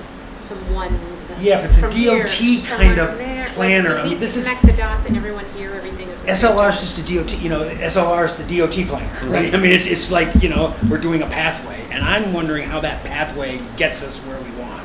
Right. You know, this 10, instead of a 5-foot sidewalk, it's a 10-foot sidewalk. That's the way I sort of see it. Maybe explain to me it's multimodal. but I'm- Multimodal. Multimodal, Yeah. but, I'm having trouble seeing that as the driver without the placemaking. And that's the planner, not the LoSiP DOT kind of planner. And I think you know, They're seeing it as that one initiative versus someone from yeah, the we're town 60% who's done and seeing it we're as you're gonna see the disruption pretty soon. They're, right. And so it's more about public meetings for disruption as it is to, you know. all I think that was a small portion of it. I think that they did let folks know that once this project begins, you know, phase 1 is going to be X, phase 2 is going to be Y. And yes, during that time, the area next to your ServPro, who don't have sidewalks, you're going to get sidewalks over here. You're going to be moving the telephone pole, whatever the case was. We're getting sidewalks on Amity? Yeah, that's part of it, on the other side. Is there gonna be? Is there room between the gas pumps? Are they gonna I- share I- like a I'll visual? look at It that. sounds like Yes, I don't- they- and the okay. visuals are there.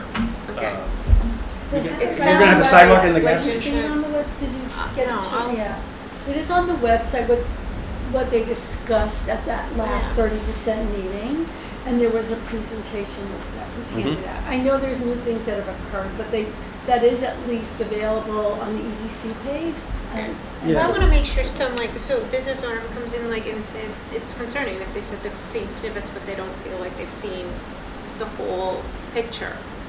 So do we have a whole picture that we can make sure people are seeing? That's the placement. There are plans.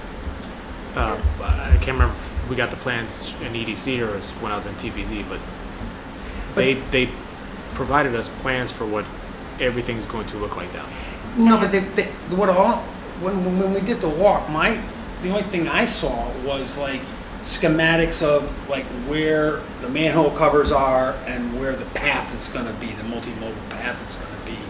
It didn't have the kind of placemaking stuff that. But that's not the objective of the Watson thing. The Right, objective of right. that thing is to improve So it, the flow of. So it's a sidewalk plan. Connectivity. It's a sidewalk It's plan. it's not, remember, the business district and, sorry, the business district, it's not a big field. It's a bunch of buildings that are already there, streets that are already there. So they're just making those streets look a little nicer, you know, have a little bit easier traffic for bikes and pedestrians. That's, I think, the objective of the lot zip. It's not to change the zoning of the area so you can put in different buildings. If somebody comes in the future and says, I want to knock down from this street to this street and put in a whole new business arrangement, they can do that. They can still tear up the roads and do that if they so choose. But this lot zip thing is just to kind of fix the connectivity of people walking and biking and the traffic and whatnot. It's not to rezone the whole thing. Would it be nice if somebody had a big empty lot and said, here's what we want the downtown area to look like? Sure. But you're now starting from a place that has a bunch of buildings already in it. That's kind of a Well, restriction. and I know this has happened. I watched a street at Yale that connects, I think, Sachem to Whitney, and I watched, they pave it every year for like the last 30 years. They dig it up, put new utilities down, then dig it up next year, and every single year they pave that road. It's just a constant. You would say, well, couldn't you have made plans for 30 years to get all the utilities you wanted in that road and not have to do it every year? So I understand those things happen and things change, but we argued for sidewalks, and they seem nice sidewalks in front of Toll Brothers that connect Bradley Road. And I'm not saying things don't happen and we got to dig it up and put another one down there. So we're going to dig it up and we're going to put another one down there. And things change. But is there, when we're talking about it is expensive, right? It is expensive, but is it expensive not to consider it? And just, so to say it's expensive is one thing, but is it more expensive to build one sidewalk than a bigger sidewalk and then finally want to bury the utilities? So you did 3 of them. Would Yale have been better off 30 years ago doing having the plans for what the building, but they said we didn't know, so I get it. But maybe that should be revisited at this point because we are making some zoning changes for more, vision down there that the state has asked us to make. And it's not too late, we're only at 60% of that LoCIP. It may be time to think about it and how it relates to the land use. But if it has nothing to do with land use, then what was the placemaking all about? Fair enough. So that gives you more incentive to show up on the meeting on the 29th and ask those Well, questions. but it's not. I'm not. But no, so that's keen- what- I'm that's not the so point of keen it, on hearing a though. LoCIP guy, a DOT guy talk to me. I'm here about Okay. what is our vision for this area and what is our vision, and then who's the R. Because that's if we just want the businesses to come in and say, you're 60% completion and you're going to get this, that's sort of the LoCIP mentality, right? The DOT mentality, and I want to meld it with that, person that's sitting from DOT now on the housing council and say, what are you trying to build How down does there? this fit into? And then we need to comment. We need to get a traffic light.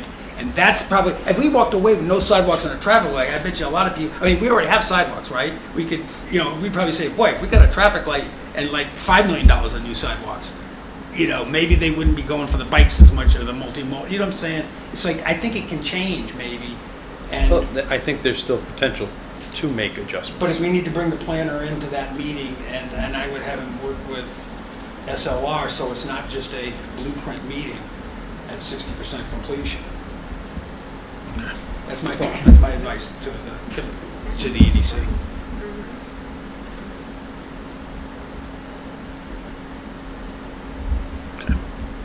I will reach out to them, see if they can review it beforehand and hopefully even attend on the day. Thank you. I do think at that meeting, those of you who've been through this already, fine, you probably have a vision of this already.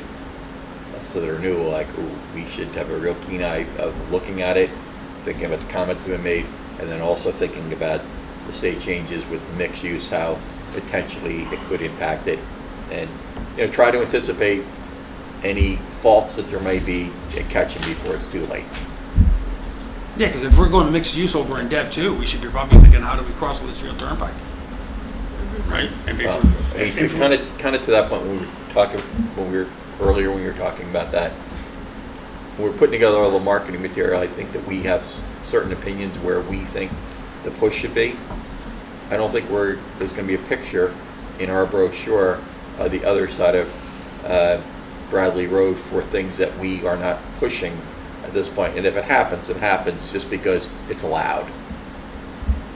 I'm just Does saying, that make this some seems sense? like, but this seems like a pretty big thing to see in Dev 2. We're going Yeah. across Litchfield Turnpike with summary review for 2 to 9. That's a big new thing. And so we can't turn that down now. We're going to approve that. We could have. We didn't have to put it in Dev 2 in DBZ. So they decided they wanted to put it in Dev 2. So that means when you get to the Bradley and Litchfield Turnpike, when you got these multimodals, how are you getting across Litchfield to get to the, I mean, maybe that's the next LoCIP grant too, right? You know, don't get me wrong, but we are here now with Yeah. some changes on land use and placemaking. And, you know, we may be able to say, look, we got a calming light, street light, we got across Litchfield Turnpike. That's what we really wanted, or that's what the community told us we wanted.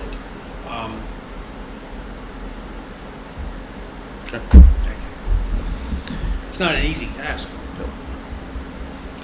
Moving on. Number 7, Bob is going to give us an overview of the LISC tour that I was unable to attend. Number of chairpeople from boards and commission were asked to attend. I could not, so Bob was able to fill in, so. Yeah. I found it quite informative and pretty exciting, too. And thank you for giving me that opportunity. I think I spent more time on that trip talking with your wife about the opportunities that exist there, because there was definitely a synergy of her and I talking about how things fit together and what we could do to help and that kind of thing. It was really good. So we got to the first property, and I was trying to see beforehand whether or not I could put pictures up. I can't. I'll email some of them to you, but maybe I'll flip around my iPad here and show you a couple of them. So the first property we went to was in Old Saybrook, and it was actually town land that town originally owned, well, it still owns, okay? And it was a buffer area, and there was a soccer field. It was near 95, and very nice looking property. And it was like the first bell that went off for us there was, it was a 99-year lease. Boom, the town didn't lose control. They still have control of the property. And so if there's a problem, just like the town is dealing with right now with Lucy Street, look, same kind of, dealing with it, making sure they have control of the property. Plus the developer can go get their financing because there's enough years on that lease, okay? I see this in commercial development too, where they get the, 99 years or a long period of time, no problem. Plus, the ground lease is a financing technique.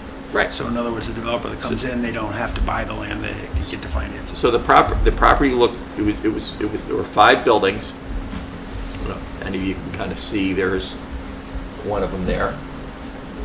Okay, I'll email these out. There were 5 detached buildings. They were very attractive. I mean, we looked at it, we stood there and said, would we have any issue with these buildings being in Woodbridge? Absolutely not, okay? And so we got a tour of one of the buildings while we were there, and it was very nice, okay? And I know people have these perceptions. They hear affordable housing, but they think it's something different, and it just isn't, because they're thinking it's whatever. And it was very nice, and all the different. There was someone from, I'm probably going to forget somebody. And Aaron Hoffman from TP&Z was there. Nicole was there from Coupa. Sharon DeCat was there from Conservation. Laura Fernandez from Sustainability. Mary Dean from Housing. Mika was there. And I know I'm going to forget somebody, and I apologize for that. I'll probably think about it later. What was the objective of them? So it was a tour that was given by LISC, who, as best as they coordinate a lot of these activities with different affordable housing developers. And Hope was there, one of the developers, and also Caleb, I'm not sure the right way of saying that. And they all were giving us information. There were several towns there. It wasn't just Woodbridge. I mean, there were people from Lynn, Massachusetts, people from Hamden, and I think people just wanted to see how are they doing this, and what's it look like, and it was very informational in that way. So I mean, you can see. I mean, look, very attractive in terms of what it looks like. 5 buildings, 16 units. Okay, that we're in that, and the way it was tucked in, it didn't look like it really took up a tremendous amount of property. So key takeaway there was the 99-year lease. Okay, and I know there's a lot of properties, or there are properties in town that are being discussed right now, and I think that's one piece that I think that would play into that. I know they're looking at something around Rimmon Road, I guess 312, they'll look at the theater lots and that type of thing, and I know the country club has been discussed too in some discussions. Interestingly, while I was on the Chamber of Commerce Zoom call that Cliff and I were on, and I mentioned this to Mika, I said, geez, they mentioned that they're going to all this development over near 100 College to the train, and all the housing is going to be on the Woodbridge Country Club. I said, wait a minute, how do we share in that benefit with them? They're going to get the grand list, and we're going to provide all the housing. How do we get some synergy with them? And in my discussion, downloading on this with Mika afterwards, I did share some other thoughts I'll say at the end here. So then, after we visited that site, we went to Essex. And Essex was an interesting property. I'm kind of trying to page along to that property. Okay. Downtown, is everyone familiar with kind of the downtown Essex area? Quite quaint. It kind of, to some degree, reminds us, it's a little remote and that kind of thing. And there's retail stores on the bottom, and initially upstairs, there were office buildings all along. And around 2020, needless to say, those office buildings they weren't leasing, probably was not the greatest plan to start with, and they converted to housing. Not an easy transition, converting office buildings to housing, but they did a nice job with it. You can kind of see here the tops. I don't have a lot of great pictures of it here. Is Essex the place where it's got the Griswold Inn? It is what? Is the Griswold Yeah. Inn in Essex? So you were at the downtown of Essex? Yeah. They call that one, it's at 90 Main Street, Essex. It was the lofts at Spencer's Corner. Right. Was the development. So from the other side on the main street there, that's what you saw. We walked through the hallways and that type of thing. We saw some pictures of the interiors of it. Apparently, one of the things, I guess, that in some of these places, when people come and view them and they go, these are affordable, and they go, wait a minute, these look like luxury apartments, it's kind of a nice compliment to get when it fits in. And the first two we saw were like, wow, this was really well done in terms of what they did. And there were a couple key things that I took from this, and for me, I'm learning this part. I'm looking at the business side of how these things work, and kind of the 99-year lease. Like, okay, I say I control here. On this one here, depending on the affordability percentages, someone was a 80% or 60 or 25. They don't kick people out when they get over the threshold. Okay, so they're compassionate. But what they do is the next unit that becomes available has to replace the one that left. So it's like there's accountability, okay? And then I ask the question, okay, who's keeping the scorecard, and is that scorecard provided back to the town? And I think her name, Carla. I'm gonna get the name wrong. I wrote it down. Colorado? Huh? Carla, I think it was. Carla Weil? Yeah. She's very smart, and she had presented that this was one of their projects, and there was another piece that came out of this one that was the replacement, how they deal with it, and then of course people always want to ask what's the rents here, and they hate answering that question. Okay, and part of this, I'm trying to figure out the model, because part of what I'm thinking about a little bit is when we come back here, I started with how do we convince our existing property owners to do this. I will tell you, as things moved along in the day, I realized that's probably a very low percentage in terms of how this is going to happen. Okay, and I'll get to that in a minute. So she didn't really want to, she would give us the rents, but didn't really want to get it, because it also depends on what is the affordability factor in each particular area. And so she goes, look, our sweet spot for acquisition costs is $25,000 per unit. And I'm like, that's interesting. Now, it depends on the area where you're at. I'm sure what the affordability is. You know, maybe in Woodbridge, because the affordable piece may be a higher number, maybe the acquisition cost could be higher. I'm sure it depends. And one of the things I talked to Mika about, I said, look, we need to try, because Liberty Bank is one of the ones that's done some of the financing of these. So Mika, if we could possibly get with some of these banks and see the blank model without the names of the units, what the project was, to see what these models look like, it'll be easier for us to get, whether it be existing operators or that own properties here, or to bring people here if we know the formula. And where this kind of became interesting, I thought a little bit this, and I had a little discussion with the TP&C member. I said, you know, if we kind of understand the model better, and the developer comes to us and looks at our zoning and says, well, I can't make this work with 3 floors with your current thing. I need to have 2 more floors because the numbers don't work. And then we find out that they paid $75,000 per unit for development. So wait a minute, you just made your problem our problem. You paid too much for the property, okay? And so that's part of what I think we need to learn from this and be able to have, you know, good guardrails on how we deal with this, but to understand it well enough to be able to talk to developers, affordable housing developers, to get them to come here, but also to talk to the existing operators about what's a fair price for their property. Now, some of that is, and I know we've talked about different properties in Woodbridge. I don't want to call them out here because that's not right in public, but if that property can handle 2 or 3 stories, whatever, 3 stories, whatever happens to be, an affordable housing operator can make that work, great. We really need to spend some time from a marketing perspective to find out who all these operators are and start getting them interested, because I know Mika was speaking with Hope and they only work on the shoreline. They're not interested in coming this way. So that was another piece that we learned along the way. They did a presentation at lunch. They went through, you know, a lot of the projects and things that they've worked through and shared information about what they're doing. That way, I know, Scott, you have a tremendous amount of information in this area. I'm certainly not an expert. I'm just beginning to learn this. Well, I'm just saying, are you saying that housing is economic development? Some of it is, yeah, Okay. absolutely. So then we went to the third project we went to was in Madison. Okay, I should show you that.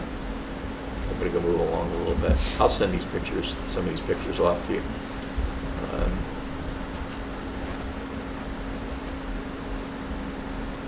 I took a bunch of pictures of the presentation. Sorry, I probably could send that along too. Okay, this was Madison. Very attractive. They look. Yeah. My feeling there was the greatest attraction. There's your wife. Is there any commercial? These are just residential. So it's actually not too far from the beach, okay, which was probably the more the allure to this property. This property was a project I think they took over from someone else that hadn't got the thing moving along. There was a historical building there, and then these units went in. Some were detached, but then most of them are not. They look like townhouses, but some were 2-bedroom up and down. Some were single unit. And you know, it was interesting as we went in. Some were a bit pedestrian looking. Okay, I mean, this is a bedroom, and the circuit box was in the bedroom, so it was a little more pedestrian. That one was a little more pedestrian looking, but it was fine. I mean, Formica countertops, and this particular, these units here, many of them were set up ADA compliant, very, you could get wheelchairs under sinks and things of that sort. So, and we actually met the owner there, Tony. He was very helpful and informative and that type of thing. But when I came back from it, I thought about the takeaways, and I was telling Mika about it. He says, let's sit down and let's talk about what you got out of that. And that's some of the information I got, but one of the things that became very clear to me is the synergy of all these different boards and commissions going off and looking at this together. If this is going to go anywhere, I think a representative or someone from each board and commission has to meet on a regular basis to make this initiative happen. Because, whether it be, I'm talking to your wife about how do we strategize about that developer over there that should sell, okay? And should we go visit with him, okay? And what's the number need to be? And do we have somebody that we can come in and talk to them? I mean, I think there's going to be a lot of coordination that we're going to need to work out to make some of these things happen, because they were saying it takes 3 to 5 years, and I know how pipelines work. I mean, we've got to look at every property that is potential for this, and literally put them on almost a spreadsheet and say, okay, where are we at with this one? Where are we at with this one? Are we moving one along? It's going to take some time, but you keep feeding the pipeline. And, in the development area, it's kind of like farming. What you do is you go out, you do your market plan, which is what we'll do. We'll do our market plan for this. We'll look at all the properties, but then you got to keep coming back and feeding and seeding and checking back, and eventually, all of a sudden, boom, one pops, and you have to keep working, which is what we need to do with all the different departments. And I mentioned that to Mika. He did not disagree. He absolutely agreed. That is something that needs to happen in that way. So that was really, thank you so much for letting me go. Thank you for attending. I'm certainly not an expert in this here, but I kind of approach it from a business perspective, and then was asking a lot of the questions from probably coming at it from a different angle than Scott that you would. And I think understanding what you know and bringing that to get to what the model is to try to push us along is where it came from. So, any questions? Whatever. Thank you. Thank you, Bob. Next, we have Connecticut Main Street. We're still waiting on the date to confirm that. They are having their State of Maine 2026 on June 16th. It's at the Warner Theater in Torrington. If anybody has interest to go, looks like it's on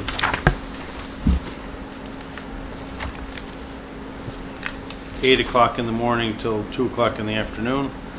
I will be away, so I cannot go. If anybody's interested, I can certainly forward this to you, and you can register. We do have some funds available. What date is that? It's the 16th. It's Tuesday next.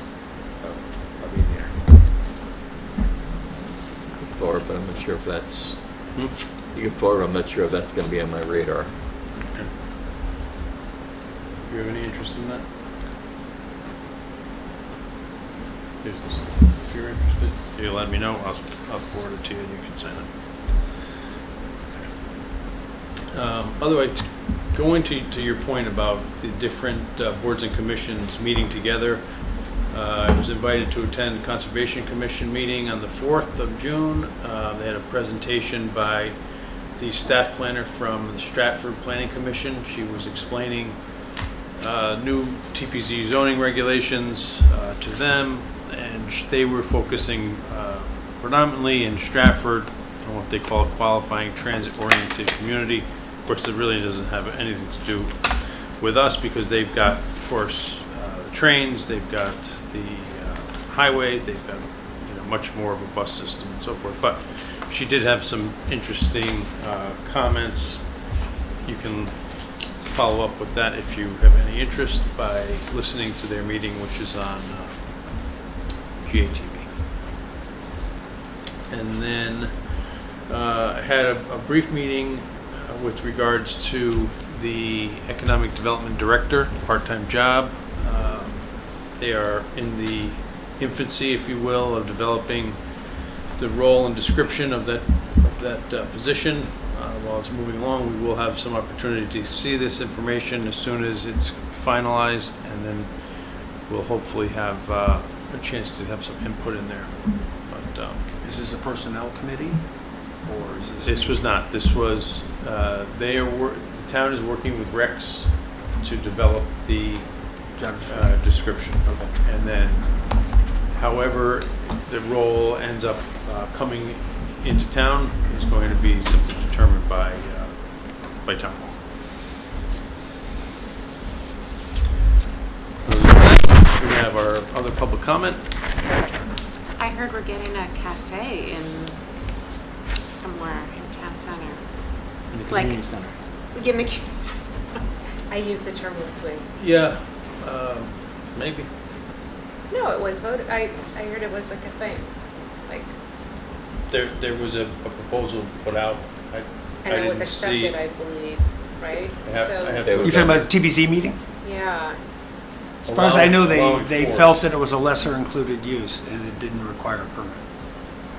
Say that so again? it's, So this in the- was my big learning. So, That, hey, there's at least gonna be that was my coffee, takeaway in probably a watching paper on book TV, set. the TPZ meeting, Yeah, when they wanted to do. the community center. Yeah, the people community center wanted to food copy. stuff, or whatever, Coffee and cafe. food. That, I think they determined that it didn't require a zoning change or a special exception because it was a lesser included use in a town, Right, in an So exempt they use could- building they essentially. could give them a green light, right? Yeah, so it's like, But it's, I don't think that's, they don't have a, commercial kitchen or anything Right, I such as that. imagine it's like the This thermoses garage or has gotta be- something, or I don't know. You have any more information on that? I missed what you said. Sorry, I'm I'm not not in the, spacing yeah, this that's one. all right. And I was not in the loop on that, so what was approved at TPC? I thought I heard something about like a prepared foods. and like coffee in the community center, like Oh. for sale. Oh, I don't. I didn't hear it. I don't know. It was interesting. I mean, it was, it was interesting. I think where it came from, there was a public comment made, I think, at Board of Selectmen, that it potentially wasn't permitted. So, they made sure that it got ran through, I think a cultural center, someone from there went to the TP&Z meeting, we get Yes. Right. this thing approved, and I think I watched part of that, and it was kind of determined because it's mostly gonna be either prepared foods that have come from another Yeah. location. Yeah, It's not gonna, the foods aren't gonna be prepared, I mean, obviously, Right. they'll probably make There's the just gonna be food coffee or there. whatever there, and that Mhm. type of thing, so it wasn't considered to be a really intensive situation. No, no. They didn't feel the special, something had to be done beyond that. I think they're still looking for a vendor, though, unless the vendor has come forward. I mean, I could see, I don't think it's gonna help the I mean, business. hypothetically, I don't see it. say for instance, I see what you're talking the- about the yeah. vote, but there's nothing, Yeah, I mean, say hypothetically, the Blue Check decided to have a staff person up here and they made the food down there and they brought it up and they made it available. It's just, you go to A1 Toyota, they have a little, In their waiting area, like that. and they're not Yeah, making the, yeah. they're not making the Yeah. food there. It's, someone's preparing it. Actually, I'm not Mhm. sure where they make it. They used to make it in the place that used to be Brugger's, this is there, so I'm not sure where that food's No, coming it's from. not a That's- restaurant, and it's no big deal, but it's, listen, think it's it's exciting. something, and I think, given what I heard when I first came in about like, hey, there was a time, we didn't want to make coffee available because it would take away from going downtown.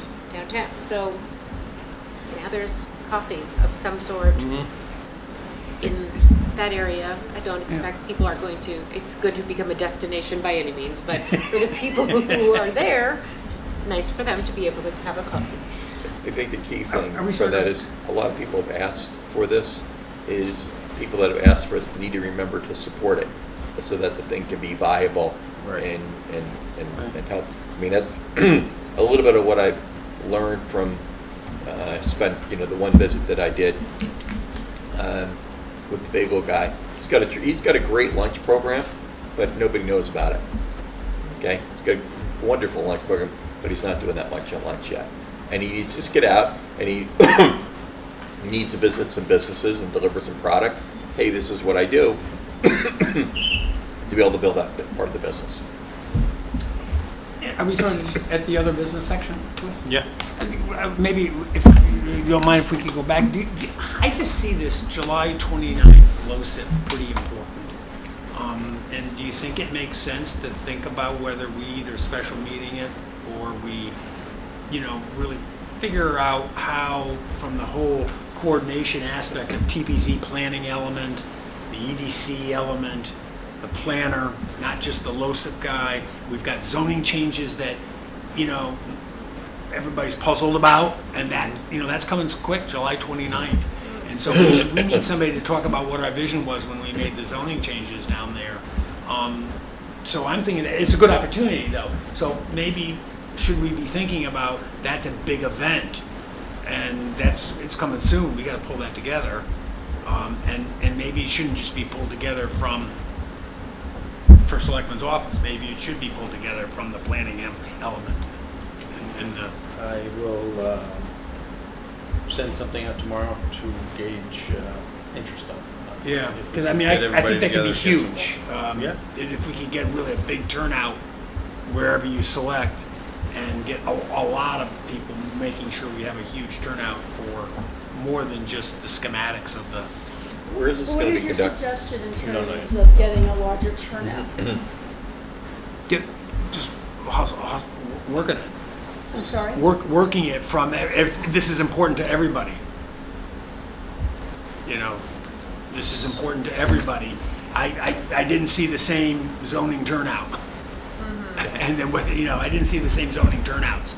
And so we need to make sure that we're getting that out there, is here's what we're doing throughout the whole town. What's happening in the business district? Like And why- we need like, everybody, everybody. this is your business district, and you need to come down there. Sure, town. and- Yep. Are we going to do similar to what Tony's done in the past with the door-to-door? I'm willing to participate if that has to be done. The plan is to do a mailer to the list that we have. There's about 270 plus minus businesses down there, and then utilizing the other town resources to publicize it. I'd probably be most focused at where things are going to change, okay? Like Jim Urbano, people like that. Someone who's off off in a research drive and is probably not going to be impacted at all over there, so I don't need to go in there. It's the people that potentially Right. may later on have an issue with it. Do we put things on it's very basic, but do we have bulletin boards at the library or place like that where we can put these notices just for people to know? A sandwich board maybe? I go back to Everson and I'm there all the time with a lot of time. It's the only time I have time, but not time to think and do what I'm supposed to do for here. But there's bulletin boards there. I don't know. I think you could leverage. We always do that. Things They're you posted do. on my front desk, they're posted on the bulletin board here, they're posted at the library, and that's just Perfect. a normal Yep. protocol. Okay. How to get people to come to the meetings. We can only lead them to the water. They got to get the. So that's what my question was, how do we get all these? Yeah. I mean, maybe Well, I think what's engage other the, boards and commissions to mention it at their meetings. Yeah. That's another we idea. could certainly send Do we have the newsletters? send that correspondence. And then they've got, I don't really do it, I don't know if anybody else does, but the Woodbridge Watch or whatever the Yep. Facebook All groups those are. Seem to be very active. Once we have the flyer, for lack of a better word, ready, we'll circulate it. Whoever wants to publicize it. I will say that I've seen from other towns, and I'm certainly not volunteering for this because it's just not going to happen for me. But other towns, EDC, have Facebook pages, and they promote Yeah. different things. Branford, for instance, is one I see a lot. And Quite small, but even in the posting of something like that, does that, do we have an account so that something comes from the EDC versus an individual? Things like, are you volunteering? I would prefer it come from the EDC than myself personally, like Yeah, no, find no, I something mean, like we- a Facebook group, if but to we make can- that, to make the account, We might have to just get approval. get an approval on I it. missed again what you said, I'm so Like sorry. creating like an account, like the EDC account from a social perspective. So if we share something on social, it comes from the EDC versus one of us individually. Yeah, that would be Allison, would be the one who would have to. Makes sense. I will, I'm check just into looking it. at the list, the past list of who came. I'm gonna say maybe 10 businesses came yeah, out of the 44 or so. I mean, again, we could reach out to those same people again, that's another way, just a person in touch to reach out to them. Once we have the flyer, maybe we could volunteer to all take some to wherever else we go. I Yeah, mean, I like don't you know. say, Everson's a great Beacher, spot to the pool put it. club, mhm, great conversations happen there. yeah. Okay, Last thing is, Good does it enough. make sense to maybe move our public comment up to the beginning of our agenda? yeah. Future Like, going if forward. someone is We're here starting on to that talk day. longer now, and Yeah, I think that's more than fair, we can Yeah. move it forward, we'll do it at the very beginning. Put it under the minutes. Yeah, I mean, I just Yeah, I think that's it's just not a great. problem. thought because we could end up in the same yeah, Yeah, that's- situation if, That's not a problem. and especially if we get some momentum and we're actually. Yeah. It's interesting, because this idea has been thrown around in a number of boards and commissions, that the discussion of having public comment in the beginning, at the end of the meeting. Because what happens is, someone comes in, they have a public comment that they want you to know about before you get to the topic, but then they hear you cover the item, and then they're like, I want to say something about what they covered or whatever. I don't know, it's something that has been thrown around. Haven't seen anyone do it yet, but, I saw the Easton Board of Selectmen do it twice, I think. yeah. I mean, I don't think we really have, I mean, unless we start seeing people knocking our door down, I don't think we really have that issue. Right. But at least if we're getting some, we maybe have it at the Yeah. beginning. so we'll move that, going forward will be number 3, after all, that's great.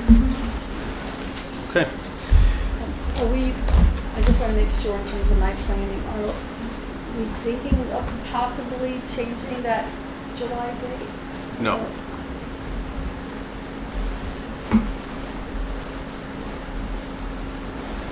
What was the issue? that date has been cleared so far with SLR, Oh, with Mika, yeah.